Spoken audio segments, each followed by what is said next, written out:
La Biblia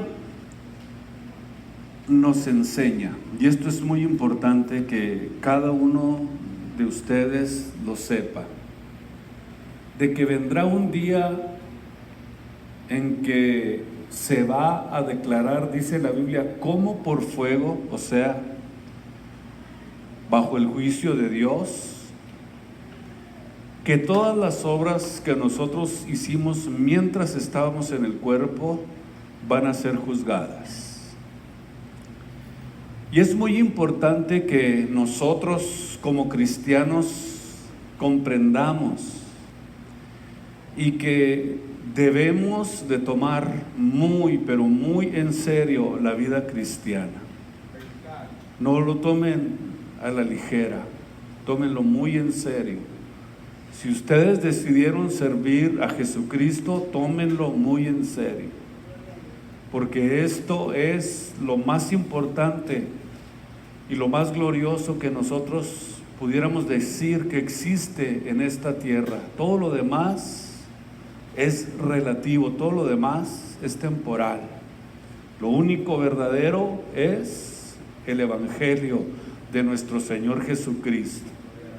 Por eso nosotros debemos de tomar muy en serio el cristianismo. Tenemos que comprender esto y tomar conciencia precisamente de lo que dice el Salmo 90, versículo 12.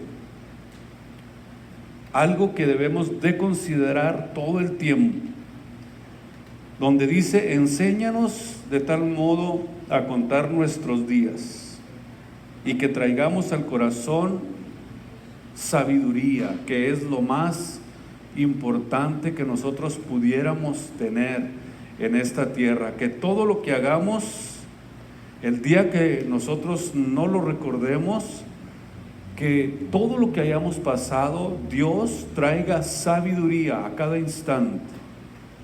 Entonces, el cristiano tiene que cobrar conciencia de que cada segundo, de que cada minuto, cada hora y cada día que pase en su vida o en nuestra vida, no lo vamos a volver a recuperar ese tiempo jamás. Nunca vamos a recuperar el tiempo perdido.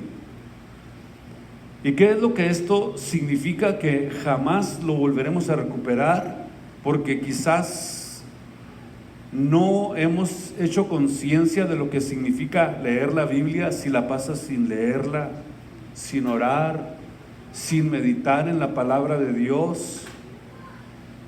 Porque es de aquí de donde depende tu futuro. Por favor, toma mucha conciencia de esto. Tu futuro depende del tiempo que tú estás verdaderamente apreciándolo y no lo quieres desperdiciar.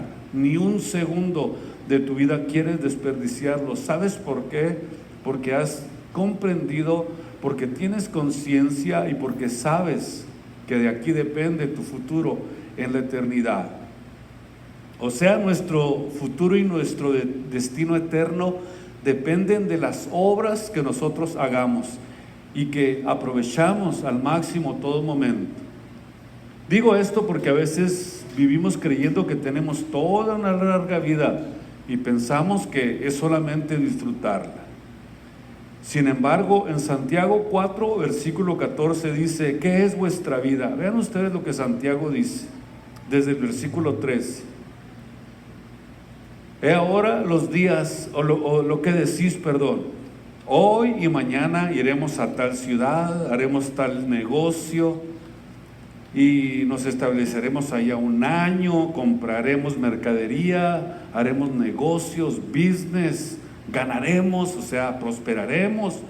Pero sin embargo vemos que lo que Santiago está diciendo en el versículo 14, ¿qué es vuestra vida? Vean ustedes, eso significa pasar nuestro tiempo sin ocuparnos de lo que realmente vale la pena. A lo mejor estamos pensando más en prosperar, en tener, en acumular más que lo que realmente significa vivir a la luz de la eternidad. Dice el versículo 14: y no sabéis qué será mañana, porque ¿qué es vuestra vida? O sea, tú puedes a lo mejor estar ocupado en otras cosas y quién sabe si al día de mañana amanezcas. O tú sabes que te vas a morir mañana, no lo sabemos, o en una semana. Yo pienso que si supieras que en una semana te mueres, cambiaría completamente tu forma de pensar, y entonces tomarías conciencia de lo que estás haciendo. Pero no necesitas pensar que el día de mañana o en una semana te vas a morir. A lo mejor eso puede suceder en cualquier momento. Nadie tenemos segura nuestra vida. ¿Qué es vuestra vida? Ahí es donde nosotros tenemos que entender. Ciertamente, dice Santiago, es un vapor que se desaparece. O sea que aparece temporalmente. Ustedes y yo somos como un vapor, está diciendo Santiago, que se aparece por un poco de tiempo. O sea, tú pones un vaso caliente y ¿cuánto tiempo se tarda en desaparecer el vapor? Cuando sale del vaso, inmediatamente, ¿verdad? Ni sube muy alto, ya se desapareció el vapor. Santiago está diciendo que así es nuestra vida aquí sobre la tierra. Es como un vapor que se desaparece por un poco de tiempo y luego después se desvanece. Se acabó absolutamente todo, todo se acabó. O es como una neblina que aparece por un poco de tiempo, se desvanece. Así es la vida del hombre. Entre los 15 y 25 años, el joven se cree que el mundo es suyo. Y hasta les dicen a sus padres: ustedes viejos, ¿qué me tienen que enseñar a mí? Creen que pueden hacer todo lo que quieran con su cuerpo. Y luego cuando llegan a los 30, 35 años, comienzan a pensar: ¿qué he hecho con mi vida? ¿Qué hice con mi juventud? ¿Qué estudié? ¿En qué me preparé? Y comenzamos en esa etapa de nuestra vida a ver la vida diferente a cuando éramos nosotros jóvenes. Y así, nos vamos enfrentando a la vida y descubriendo que la vida tiene un propósito cuando estamos aquí sobre la tierra, y que también tiene un significado, pero realmente que es muy importante y que nosotros debemos de saberlo y debemos de entenderlo. Entonces, cuando llegamos a esta etapa de nuestra vida, tenemos que entender y necesitamos realmente enfrentar la realidad de lo que la Biblia nos enseña. La Biblia dice que la paga del pecado es la muerte. Y cuando nosotros entendemos esto, empezamos entonces a prepararnos para el día en que nosotros tengamos que encontrarnos con nuestro Dios. O sea, quiero decirles que tarde o temprano vamos a estar frente al tribunal de Cristo. Tarde o temprano vamos a estar delante de Él, donde vamos a ser juzgados, donde vamos a ser evaluados por todo lo que hicimos en esta vida. Y la pregunta: ¿qué has hecho con tu vida? ¿Qué es lo que has hecho durante todo este tiempo? ¿Qué sucedería si hoy tendrías que entregar el equipo, como se dice vulgarmente?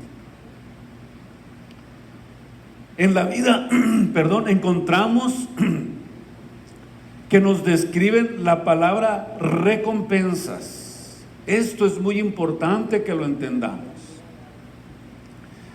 La palabra recompensa, y esta palabra es una palabra que viene del griego y se usaba para poder describir la paga que se le daba a un obrero por su trabajo o por su salario o por lo que hiciste. Es la palabra mistos, con H, M-I-S-T-O-A-T. T-O-S, perdón, mistos del griego. Y era la forma de describir, la forma en que se podía describir lo que un obrero por su trabajo o por su salario era recompensado. O sea, sería recompensado por lo que hiciste. Eso quiere decir que nosotros también recibiremos algo proporcional a lo que hayamos hecho. Según 2 Corintios 5:10. Todo va a ser en proporción a lo que hiciste. En Mateo capítulo 20, versículo 8, dice la Biblia que el Señor de la viña es nuestro Señor Jesucristo. Y nos enseña que nos va a pagar un salario, un jornal a los cristianos. Ya lo pudieron describir y notar, esto es muy importante. Y todo será proporcional de acuerdo a lo que hayamos hecho. El Señor de la viña dice que va a pagar un salario, un jornal a los cristianos. Y recibiremos nosotros según, en proporción, según lo que hayamos trabajado para Dios. La Biblia, de hecho, nosotros vemos que describe continuamente recompensas. Por eso es que cada uno de nosotros tiene que tener esto en mente para que así, de esa forma, nosotros nos esforcemos en Jesucristo y aprendamos que todo lo que hagamos, Dios lo va a recompensar. Dios no va a olvidar nuestra obra y todo lo que nosotros hayamos hecho. En 1 Corintios 9:25 vemos algo muy interesante para poder comprender, donde dice de esta manera: todo aquel que lucha, todo aquel que está pensando y entendiendo lo que significa la carrera cristiana, de todo, absolutamente de todo se abstiene. Digamos que ellos, los atletas, está hablando naturalmente de los atletas, se sacrifican por algo que no tiene valor eterno. Escuchen esto para poder hacer la diferencia. Ellos se esfuerzan por una medalla, se esfuerzan por un reconocimiento temporal.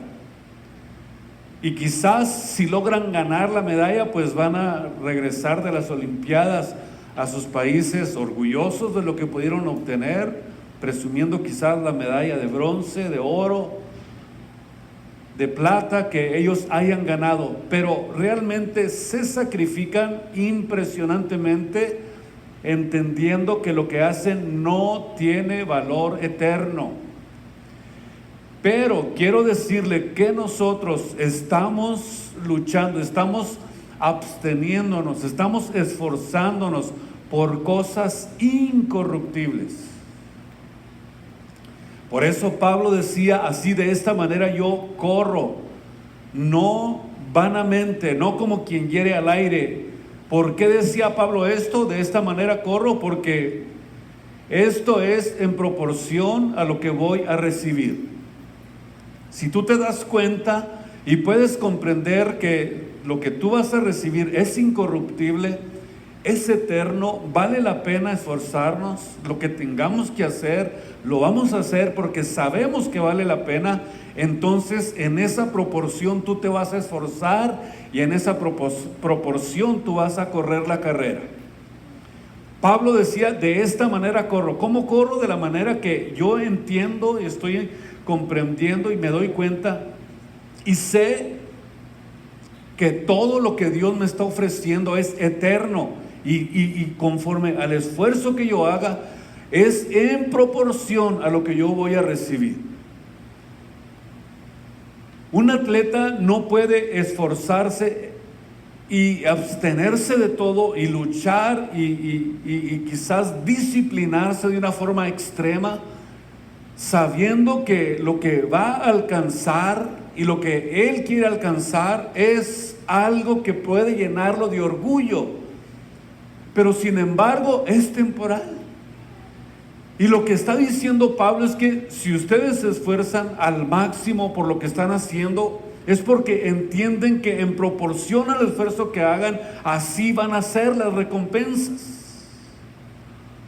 Naturalmente, nosotros entendemos cuál es la proporción, cuál es el pago. O sea, no estamos ignorando lo que Dios nos está ofreciendo a nosotros. Por eso el cristiano es un cristiano sabio, entendido, sabe que lo que va a alcanzar es eterno, no es temporal, vale la pena el poco tiempo que estemos aquí. Somos un vapor que se desaparece. ¿Cuánto tiempo realmente nosotros vamos a esforzarnos? Muy poco, porque no duramos mucho sobre la tierra. Sin embargo, si lo hacemos en proporción a lo que vamos a recibir, todo, absolutamente todo, es eterno. Vale la pena, aunque fueran 100 años, comparado con la eternidad. Ya entendemos en proporción a lo que estamos haciendo. Si yo estoy consciente que todo lo que Dios me ofrece es eterno, pues de esta manera yo voy a correr, entendiendo en proporción lo que Dios me está ofreciendo. Vemos entonces que todo lo que Dios nos ofrece es eterno, son recompensas eternas. No se puede ser cristiano si no aprendemos este principio, o sea, si no tenemos a nuestro cuerpo como nuestro esclavo. Se los voy a repetir. No podemos nosotros, escúcheme bien, ser cristianos si no tenemos a nuestro cuerpo como nuestro servidor. Si no es así, no hay victorias. ¿Saben por qué? Porque dice el versículo 26, 1 Corintios 9, no, yo de esta manera corro, no como a cosa incierta, de esta manera peleo, no como quien hiere el aire. Versículo 27, antes hiero mi cuerpo y lo pongo en, ¿qué significa esto? Lo pongo en servidumbre, que mi cuerpo es mi esclavo. Para poder poner a mi cuerpo en servidumbre, tengo que entender primeramente lo que significa servir a Jesucristo. Y no se puede ser cristiano si no conviertes a tu cuerpo en tu esclavo, en tu siervo. No se puede. Mi cuerpo es mi siervo. Mi cuerpo no me va a dar órdenes a mí. ¿Sí me entienden? A mí no me va a dar órdenes el cuerpo. Él no me va a decir, mira, voltea para allá y mira esa agua pura que va por allá. ¿Por qué? Porque mi cuerpo no me da órdenes. Y me dice Dios en tu mente, solo debes de pensar y solamente debes de tener en tu mente a tu esposa. Porque el cuerpo es traicionero, es codicioso, quiere siempre el pecado, pero como es nuestro siervo, es nuestro esclavo, nosotros lo tenemos bajo control y él es mi siervo. Lo someto a servidumbre. Y cuando aprendemos a someter a servidumbre nuestro cuerpo con todas las cosas que tiene, porque es el peor enemigo que tenemos los cristianos, entonces es cuando aprendemos a someterlo a servidumbre. Y entonces, una de las cosas con las que nosotros primeramente tenemos que aprender a luchar es con el temor, para poder someter a nuestro cuerpo a servidumbre. Por ejemplo, el temor de Pablo era que lo único que lo podía a él mantener en la carrera, en la pista que cada uno de nosotros como cristianos tenemos enfrente, lo único que lo podía sacar de esa carrera era el no disciplinar su cuerpo. Lo único que te puede a ti sacar del camino, de la pista, de la carrera en la que estamos es el no aprender a disciplinar tu cuerpo. Y entender lo que dice Primera de Tesalonicenses capítulo 5 versículo 23, que tenemos que aprender a someter nuestro espíritu, alma y cuerpo para que puedan ser guardados irreprensibles hasta la venida de nuestro Señor Jesucristo. Fíjense bien lo que dice esta porción de la Biblia, Primera de Tesalonicenses 5:23, que nosotros tenemos que guardar sin reprensión estas tres áreas de nuestra vida. Por eso el que no disciplina su cuerpo puede sacarlo de la carrera, puede sacarlo de la pista, puede sacarlo de la competencia en la que está siendo participante. Para poder nosotros mantener estas tres áreas de nuestra vida irreprensibles, vemos que el vehículo principal es nuestro cuerpo. O sea, si nosotros guardamos nuestro cuerpo irreprensible, automáticamente el alma y el espíritu entran en esa misma dirección, en la misma proporción en la que nosotros nos disciplinamos en nuestro cuerpo. Y para poder disciplinar nuestro cuerpo necesitamos hacer el pacto que hizo Job con Dios. ¿Sabían que Job hizo un pacto con Dios? ¿Cuál fue ese pacto que hizo Job con Dios? ¿Alguno de ustedes se recuerda? Vean ustedes, se los voy a decir. En el capítulo 31 del libro de Job. Vean el pacto que hizo Job. ¿Y saben cómo le llamó Job a este pacto? El pacto de los ojos. Porque los ojos son las ventanas por donde pueden entrar todas las cosas que nos aparten del servicio a Dios. Dice el capítulo 31, versículo 1, hice pacto con mis ojos. Ustedes también y yo también podemos hacer este pacto con Dios. Le vamos a llamar el pacto de mis ojos. Y luego dice, ¿cómo había yo de pensar en alguien que no fuera mi esposa? Dice Job haciendo este pacto. Porque ¿qué galardón me daría de arriba Dios si no aprendo y si no pongo por obra este pacto que estoy haciendo? ¿O qué heredad Dios me daría a mí, el Dios de las alturas, el Dios omnipotente? No hay quebrantamiento para el impío y extrañamiento para los que obran iniquidad. O sea, la iniquidad está siempre de nosotros. ¿Acaso, dice Job, no ve él mis caminos y cuenta mis pasos? Si anduve con mentira y si mi pie se apresuró a engaño, pésame Dios en balanza de justicia y conocerá mi integridad. O sea, estaba haciendo un pacto con Dios y hasta ese momento sabía y estaba consciente que no había nada de lo que Dios pudiera reprenderlo.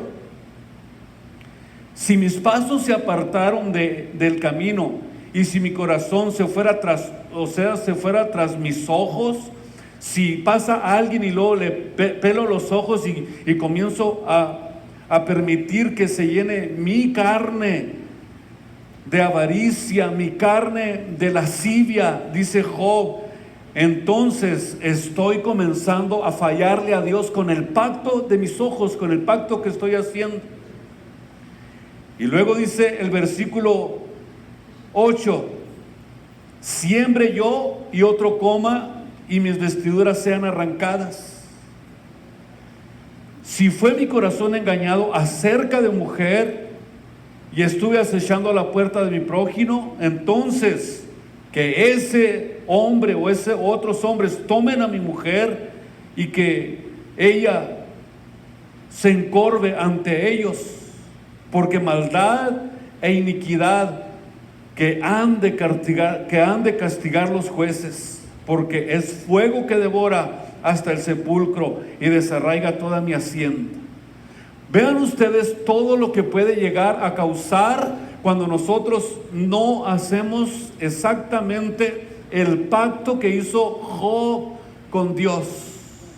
Básicamente Job le estaba diciendo a Dios: mis ojos solamente le pertenecen a mi esposa, no tengo por qué mirar con mis ojos por otro lado. Te prometo, Señor, que lo que me quede de vida no tendré otra mujer en mi mente. Fíjese bien lo que estaba diciendo Job y en mi corazón: que no sea mi esposa. Y lo mismo la mujer, porque yo creo que la mujer también tiene sus luchas. Lo mismo la mujer. Yo creo que tanto uno como el otro, porque tanto el hombre como la mujer pueden estar luchando con fantasías en sus mentes. Y esa es precisamente la lucha más fuerte y más profunda que tiene un hijo de Dios. ¿Qué es lo que pasa? Que a lo mejor fantasía, a lo mejor si ve a un hombre que es atractivo, y puede ser que le llame la atención y lo vea a su esposo. Entonces, todos luchamos con todas estas cosas. Pero vean ustedes lo impresionante de lo que Job está diciendo, lo que significa hacer un pacto con los ojos y decirle: los ojos no van a ver pornografía, no van a ver las cosas que desagradan a Dios, no van a mirar a otra mujer que no sea mi esposa. Qué bonito lo que hizo Job, me llamó muchísimo la atención. Léanlo, Job capítulo 31. Por eso, si nosotros al tener este tipo de luchas en nuestra vida no nos arrepentimos, hoy mismo, en esta noche, estamos arriesgando nuestra vida espiritual.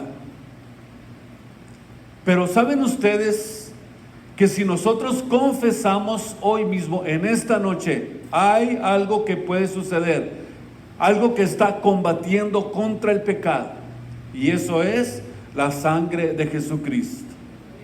Hoy la sangre de Cristo, nuestro Señor, dice la Biblia, nos limpia de todo pecado. Si estamos combatiendo contra eso, si estamos luchando con todas esas cosas que nos pueden nosotros sacar de la carrera, piénselo muy bien. Si hay algo que te está haciendo luchar y te está distrayendo de la carrera cristiana, hoy en esta noche la sangre de Cristo, dice la Biblia, nos limpia de todo pecado.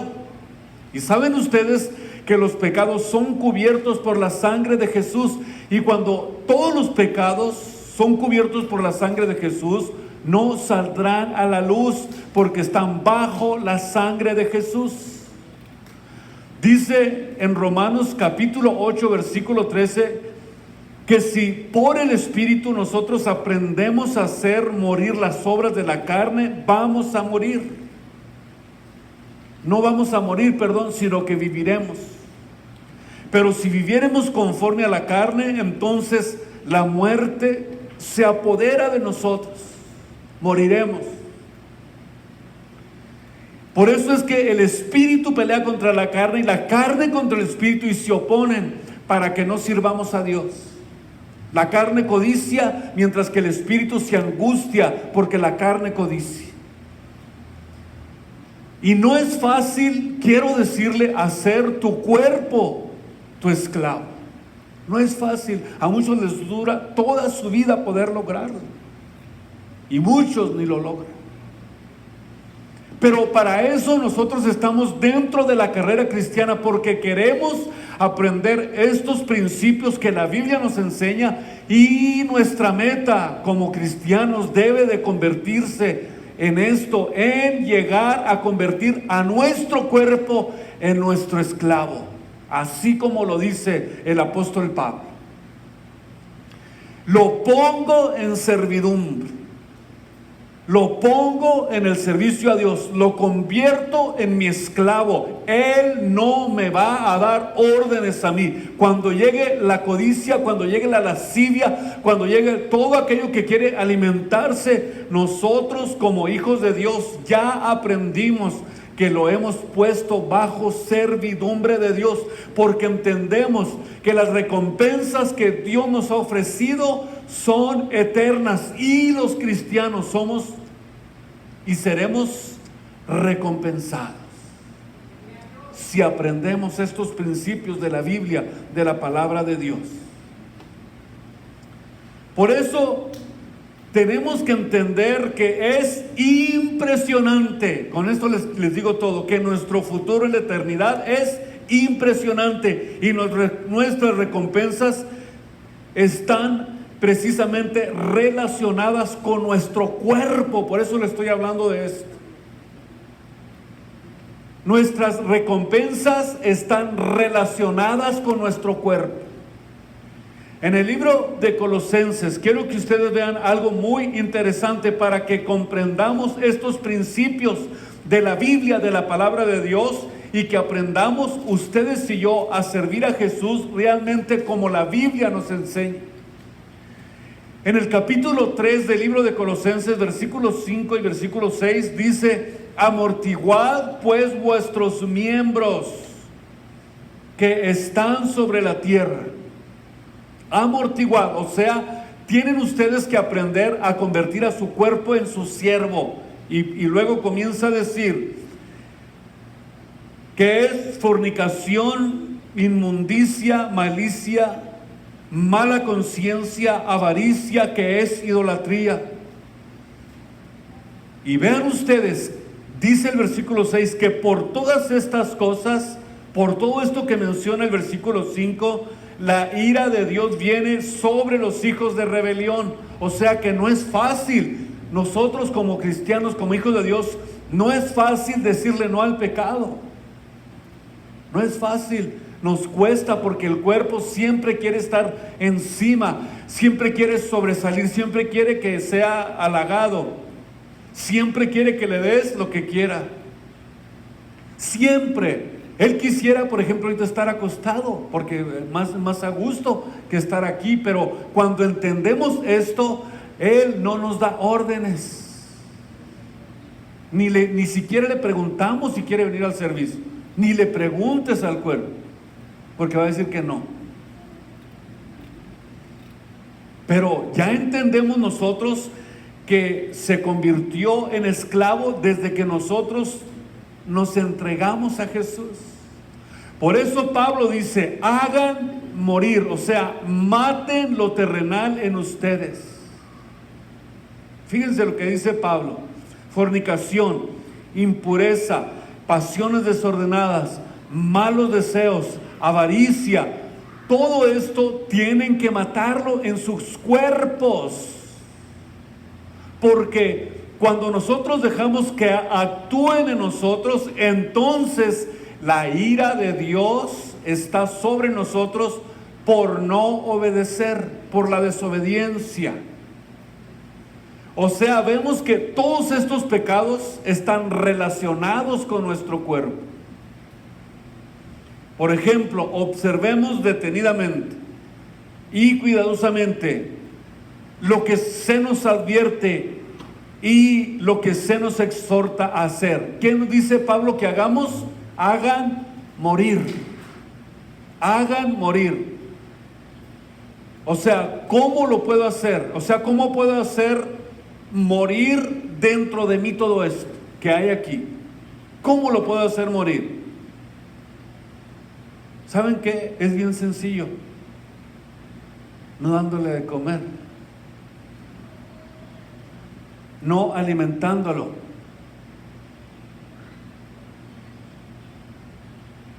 ¿Quién es el que gana? Porque dentro de nosotros hay una naturaleza espiritual y hay una naturaleza humana. Son como si fueran dos leones que hay dentro de nosotros, feroces. Y el que más se fortalezca es el que más alimentes. ¿Sí me entienden? La Biblia dice que nosotros tenemos estas dos naturalezas dentro de nosotros. Y la pregunta es, ¿quién es el que va a ganar? El que más alimentes. Si alimentas el mal, si alimentas el pecado, esa fiera se fortalece y la vida espiritual está chiquita como un gatito. En vez de ser un lobo feroz, en vez de ser un tigre, es un gatito indefenso en nuestras vidas. Ahora, para poder hacerlo, tenemos que entender esto, que dentro de mí está el bien y el mal. Es más, no existe otro camino. O somos de Dios o no somos de Dios. Si no hacemos el esfuerzo de renunciar al pecado, escúchame bien, ¿cómo lo vas a dominar? ¿Cómo vas a dominar el pecado si no haces ningún esfuerzo, ninguna determinación por renunciar a él? ¿Cómo lo vas a dominar? Cuando Pablo dice, hagan morir lo terreno en ustedes, está diciendo, tienes que aprender la estrategia de la Biblia para que puedas tú entender que no vas a poder dominar los deseos de tu carne si los estás alimentando constantemente. Si dejas que la negligencia, el descuido, la falta de comunión con Dios entren a tu vida, entonces estás alimentando más a tu carne y se va a convertir en un león feroz que va a predominar en tu vida. En el libro de Romanos, capítulo 13, quiero que ustedes vayan conmigo y vamos a leer el versículo 11. Vean ustedes cómo la Biblia es la mejor instrucción que nosotros tenemos para aprender estos principios espirituales establecidos aquí en la Biblia, en la palabra de Dios. Romanos capítulo 13, versículo 11. Dice el apóstol, y esto conociendo el tiempo, que es hora de levantarnos del sueño, porque ahora, en este tiempo en el que estamos viviendo, está más cerca nuestra salvación, nuestra salud, que cuando nosotros creímos. La noche ha pasado y ha llegado el día. Echemos pues, vean ustedes, echemos pues las obras de las tinieblas y comencemos a vestirnos de las armas de luz. O sea, comienza a alimentar más lo espiritual, más que ninguna otra cosa, más que a tu carne. Comienza entonces a renunciar al pecado. Está diciendo el apóstol.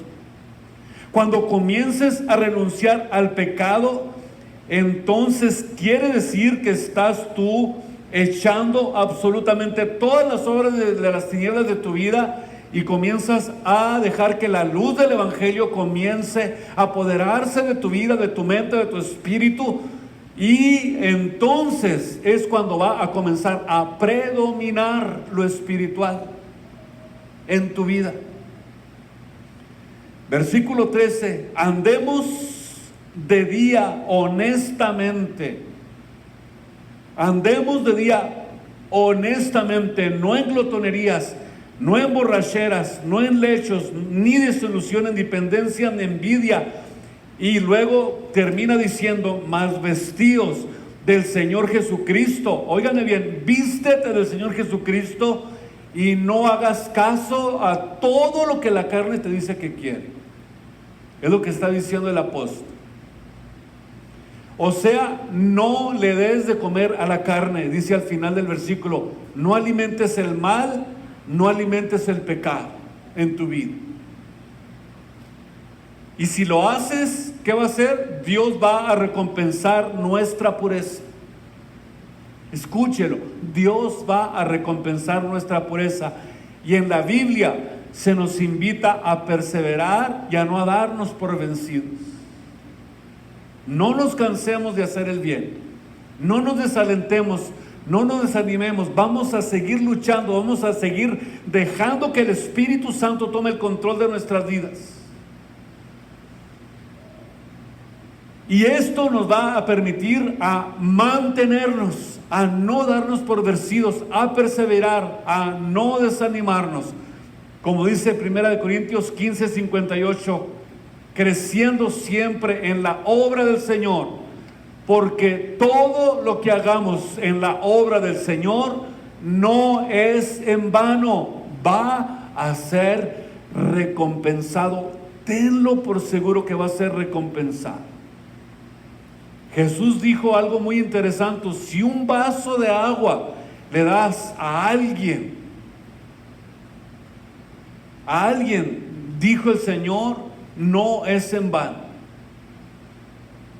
Al decir que si le damos un vaso de agua a alguien, quiere decir a un sediento, a alguien que tiene sed. No a cualquiera, sino cuando le das a alguien que realmente tiene sed. ¿Cuánto puede costar un vaso de agua? $1 o 50 centavos, quizás, no, una botellita de agua. Pero si se la das a alguien que está sediento y que está en un desierto donde no hay agua a kilómetros alrededor, ¿cuánto puede valer ese vaso de agua? $1,000 o $1,000,000.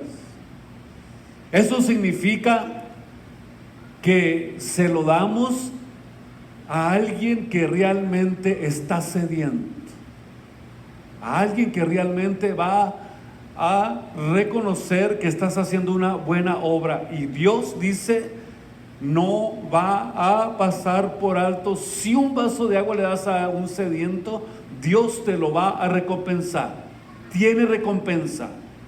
Tenemos que estar conscientes de eso. Por eso, el arma más grande que Satanás y el obstáculo más grande que tenemos para servir a Dios es el temor.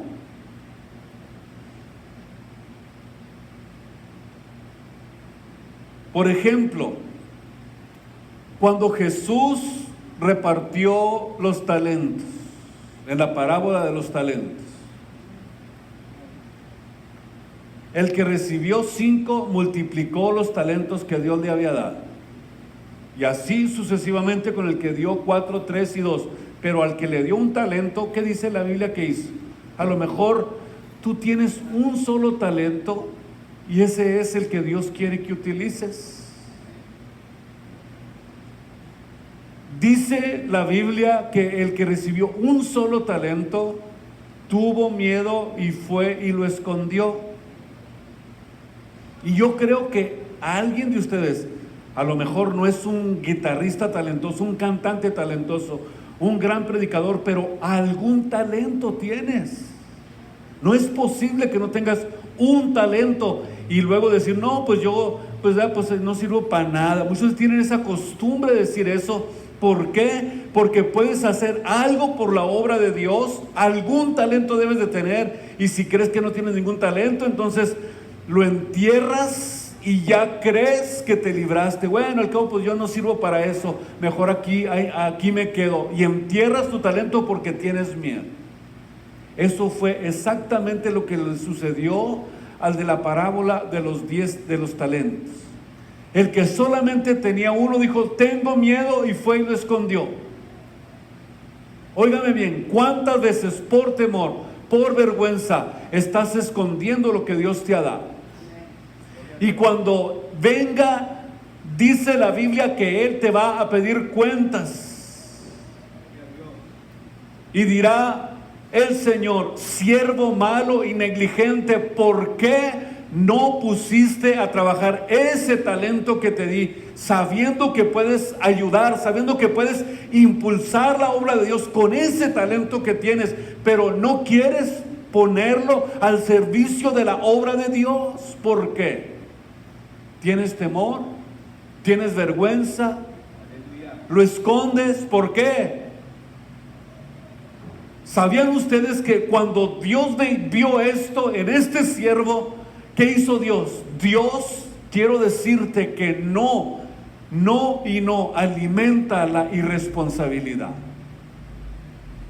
Si estás siendo irresponsable, Dios no alimenta la irresponsabilidad, porque al que tiene se le dará más, y al que no tiene aún, hasta lo que tiene le será quitado, dijo Jesús al final de la parábola. Y eso es precisamente lo que nosotros no queremos que suceda en nuestras vidas. Si tienes un talento para la gloria de Dios, desarróllalo, ponlo al servicio de la obra de Dios, hazlo, porque Dios va a recompensar todo lo que nosotros hagamos mientras estemos aquí en este cuerpo. No hay nada, absolutamente nada que se le pase a Dios. Hasta el vaso de agua que le das al sediento, Dios te lo va a recompensar. En esta noche podemos decir: Señor, aquí estoy, para que uses mi vida, y este solo talento que tengo lo pongo en tus manos para que tú lo multipliques, para que tú lo trabajes, para que tú obres. No importa lo que sea.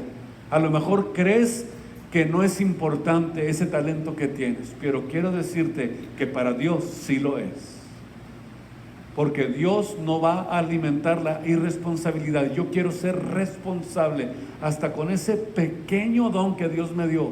Quiero trabajar con Él. Inclinen su rostro ahí donde está. Tienes que tener conciencia, tienes que entender que Dios te va a recompensar.